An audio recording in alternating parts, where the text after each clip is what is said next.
Hello friends, welcome to my channel Odia flavours by Madhu. आसतु आज बनैबा छतु पड़ा। देखंतु आमर पाळगदारे पाखापाखि 7-8 छतु फुटेची। छतु को आम तोलिकी गोटे कांगुला देहरे रखीदबा।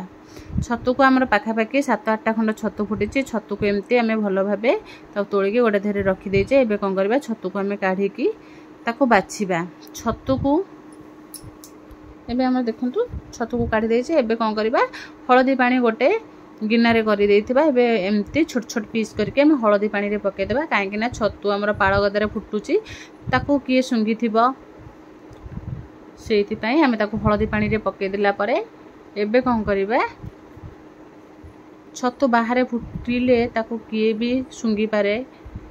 सेति पई लोक ताको हळदी पानी रे पकांती। हळदी पानी रे पकेले छतुर आ विषाक्त अंश न थाए। एबे कोन करबा, छतु को आमे भलो भाबे चिपुडी दबा। चिपुडी के ताको एमती आमे गोटे गोटे बॉल टाइप रो करके रखी दबा। छतु को पूरा भलो भाबे आमे एबे कोन करबा, गैस लगे दबा। गैस लगे सला परे आमे कढ़ारे बे गोटे रु 2 स्पून आमे सोरिष तेल दे दबा। सोरिष तेल दे सला परे आमे एबे कोन करबा, ताथरे टिके फुटण पकेबा। फुटण आमर फुटी गला परे एबे कोन करबा, हम तादरे पियाज पकेबा। छतु पई आमे मसला नेचे लंका गुंड, रसुण छेचा, हल्दी पाउडर आ किछि भी नै। एमिति थरे एबे कोन करबा, हमर फुटण फुटी गला परे हमें तादरे पियाज पके देबा। पियाज को गोल्डन ब्राउन कलर हबा पर्यंत भाजीबा। थरे एमिति छतु पोड़ा निश्चय कढ़ारे करंतु, देखिबे बहुत बढ़िया रो टेस्ट।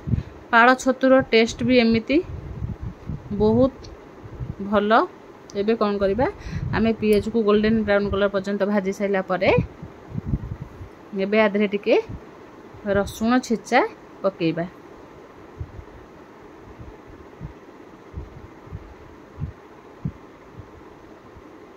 एबे हमें रसुण को छेची देजे भलो से।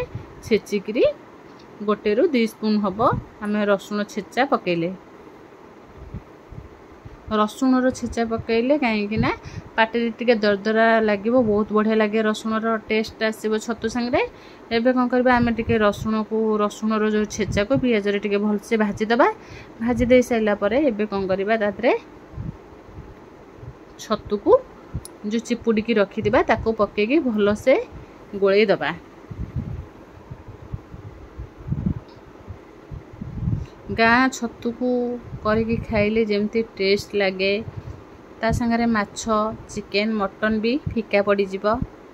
एबे कोन करबा, स्वाद अनुसार तादरे हमें लूण पकेबा।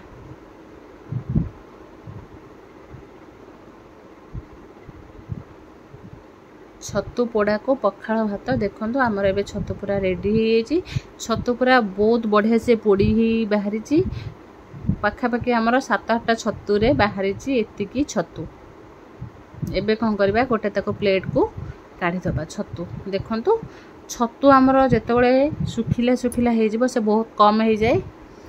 एतिकी भी बहुत काफी, आराम से घरर समस्ते खाई परिबे टिके टिके, किछि असुविधा नै। देखंतु आमर छतु पोड़ा बहुत बढ़िया से हे जाइछि। आकु एमिति थरे छतु निश्चय बनांतु, देखिबे यार टेस्ट केते बढ़िया आसे। देखंतु एबे हमर छतु पोड़ा रेडी हो जाइछि।